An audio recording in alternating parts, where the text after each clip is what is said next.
Good morning बेटा। हम पाठ बापू की पाती पढ़ रहे हैं ना। बापू की पाती मतलब बापू के खत।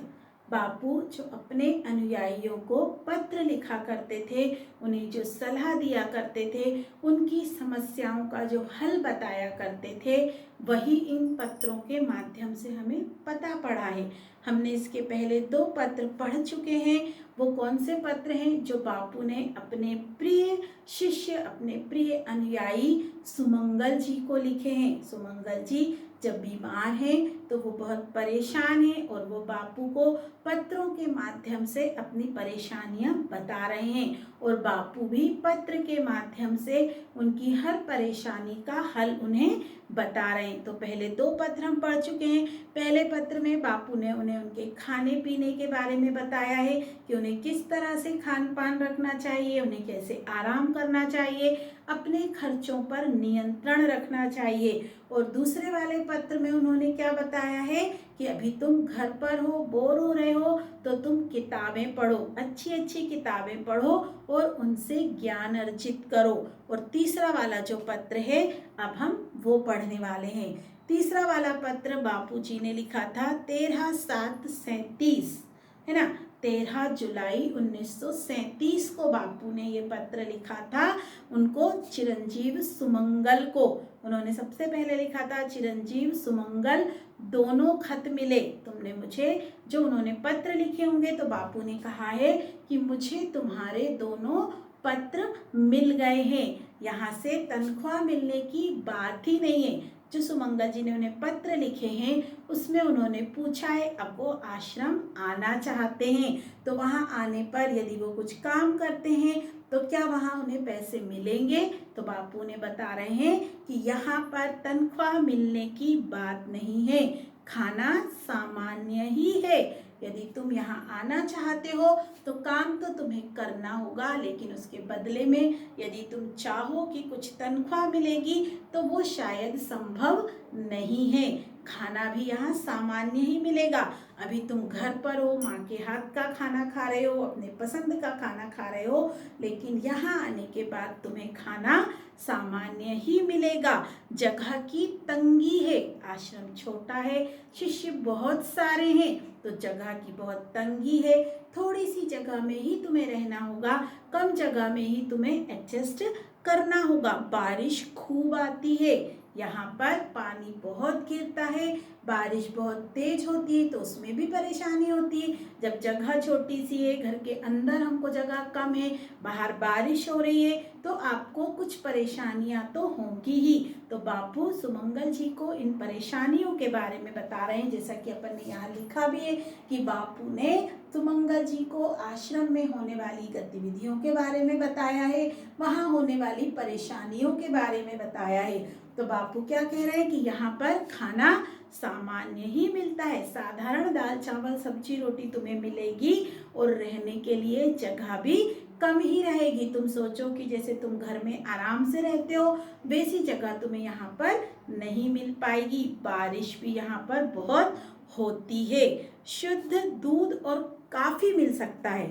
जो दूध है वो तुम्हें काफ़ी यानी बहुत ज़्यादा जो दूध है वो तुमको यहाँ बहुत मिलेगा। खाना तो सामान्य मिलेगा, लेकिन यदि तुम दूध पीना चाहते हो तो जितना दूध तुम्हें चाहिए उतना दूध तुम पी सकते हो। दूध बहुत मिलेगा क्योंकि यहाँ आश्रम में गाय हैं जिनका पालन पोषण हम आश्रम के लोग ही करते हैं और उनसे होने वाला दूध भी हम ही लोगों के लिए होता है। तो आपको यहाँ आने के बाद दूध की कोई कमी नहीं होगी। तुम जितना दूध चाहोगे उतना तुम्हें दूध मिल सकता है। फल का निश्चय नहीं है।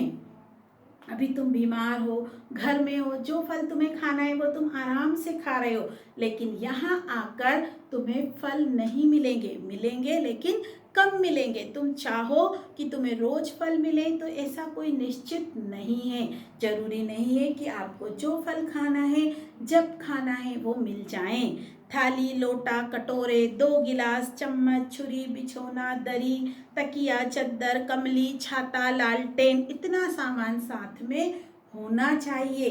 बापू क्या कह रहे हैं कि जब तुम यहाँ आश्रम में रहने के लिए आओगे तो तुम्हें अपने साथ में अपना खाना खाने के लिए थाली, लोटा, गिलास, कटोरे लाना ही होगा। क्यों? क्योंकि खाना तो यहाँ एक साथ सबका बन जाता है, लेकिन खाना खाने के लिए सबके अपने अपने बर्तन होते हैं। तो जब तुम यहाँ आओगे तो अपने साथ अपना खाना खाने के लिए अपने बर्तन जरूर लेकर आना। सोने के लिए बिछोना, यहाँ पर जगह तुम्हें मिल जाएगी, लेकिन वहाँ बिछाने के लिए बिस्तर, दरी, चादर, तकिया ये तुमको खुद ही लाना होगा। अपने पहनने के लिए धोती, कमली धोती और छाता भी लाना होगा, क्योंकि अपने पहनने के कपड़े तो हमको लेके जाना ही होता है कहीं जाते हैं तो। और उन्होंने क्या कहा है कि एक छाता भी जरूर लेकर आना, क्योंकि यहाँ बारिश बहुत होती है। यदि आपको किसी काम से बाहर जाना है तो आप किससे छाता लेंगे? तो हर एक व्यक्ति अपना स्वयं का छाता लेकर आता है, तो तुम भी अपना छाता जरूर लेकर आना। और साथ में लालटेन भी लाना। पहले के ज़माने में बिजली नहीं हुआ करती थी, लाइट नहीं हुआ करती थी, तो बापू क्या कह रहे हैं सुमंगल जी से कि तुम लिखते हो, तुम्हें लिखने का शौक है, और वैसे भी रात में हमें उजाले की ज़रूरत होती है, तो उसके लिए तुमको अपनी खुद की लालटेन लेकर आना है, जिसका तुम यहाँ पर प्रयोग कर सको। सभी के पास अपनी अपनी लालटेन होती है, तो तुम भी अपनी लालटेन साथ में लेकर आना। इतना सामान तो साथ में होना ही चाहिए।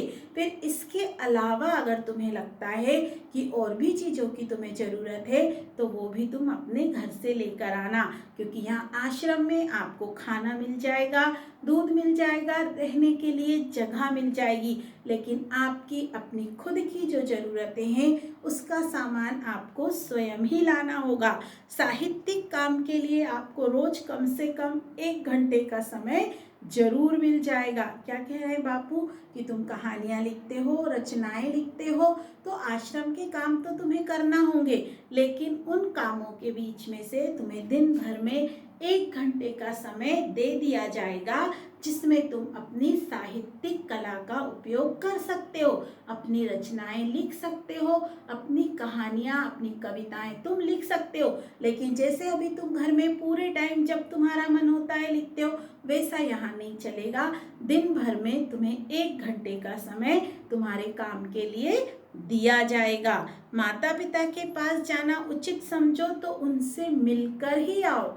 यदि तुम्हें ऐसा लगता है कि तुम्हें यहाँ आने के बाद फिर मम्मी पापा के पास जाना है, उनकी याद आ रही है, उनकी सेवा करना है, यदि तुम्हारे मन में ऐसा कुछ है, तो अभी तुम ये अपनी इच्छा पूरी करके आओ। अभी तुम अपने माता पिता से मिलकर ही यहाँ आना। बार बार यहाँ से जाना संभव नहीं हो पाएगा। तो यहाँ आने से पहले तुम अपने माता पिता की सारी ज़रूरतें पूरी करके आना। उनकी देखभाल के लिए तुमको जो भी व्यवस्थाएं करना है वो सब करके ही यहाँ आना। सितंबर में बारिश कम होती है। यहाँ पर सितंबर के महीने में बारिश थोड़ी कम होती है, उस समय परेशानियां भी कम होती हैं। तो यदि तुम चाहो तो तुम उस समय भी आ सकते हो। ये पत्र बापू कब लिख रहे हैं? जुलाई में, जब बारिश हो रही है। तो बापू ने क्या कहा है कि अगर तुम चाहो तो सितंबर के महीने में बारिश कम होती है, उस समय आ सकते हो, लेकिन मेरी तरफ से कोई रुकावट नहीं है। ऐसा मत सोचना कि मैं तुम्हें आने से रोक रहा हूँ। तुम चाहो तो तुम अभी भी आ सकते हो। जब तुम्हारा मन हो तब तुम यहाँ आश्रम में आ सकते हो, लेकिन मैंने तुम्हें जो बातें बताई हैं उनका ध्यान रखना है। जो सामान मैंने तुम्हें बताया है, जो लिस्ट मैंने तुम्हें दी है, वो सब तुम्हें लेकर ही आना है। दरी अपन को बिछाने के लिए चाहिए, चादर हमें ओढ़ने के लिए चाहिए, तकिया भी हमें सिरहाने रखने के लिए चाहिए, लालटेन हमें पढ़ने के लिए चाहिए। रात को यदि हम खाना खाते या कोई भी काम करते हैं तो उजाले के लिए लालटेन होना भी जरूरी है। और जब बापू कह रहे हैं कि वहाँ बारिश बहुत होती है, तो यदि हम बाहर जाते हैं तो उसके लिए हमें छाते की भी जरूरत होगी। तो बापू ने समझा रहे हैं कि आप अपनी ज़रूरतों का सारा सामान लेकर ही आना। यदि आप इसमें से कोई चीज़ नहीं लाओगे तो आपको ही परेशानी होगी। जगह बहुत कम है, इसलिए बहुत ज़्यादा सामान भी मत लाना, क्योंकि जगह की तंगी है। आश्रम में जगह कम है और शिष्य बहुत ज़्यादा हैं। इस तरह से गांधी जी ने अपने शिष्य सुमंगल जी को ये सारी चीज़ें समझाई थी। 3 पत्रों के माध्यम से हमने 3 वीडियो में एक एक पत्र पूरा डिटेल से पढ़ा है, आपको समझाया है। अच्छे से इसको सुनना है, समझना है और पढ़ना भी है। ठीक है बेटा, आपको बापू को हम क्यों याद करते हैं? क्योंकि वो अपने शिष्यों से इसी तरह प्यार किया करते थे, उनकी समस्याओं का हल बताया करते थे, इसीलिए सब उन्हें प्यार से बापू कहते थे। तो बापू की पाती मतलब बापू के द्वारा लिखे गए पत्र जो हमने इस पाठ में पढ़े हैं। Thank you.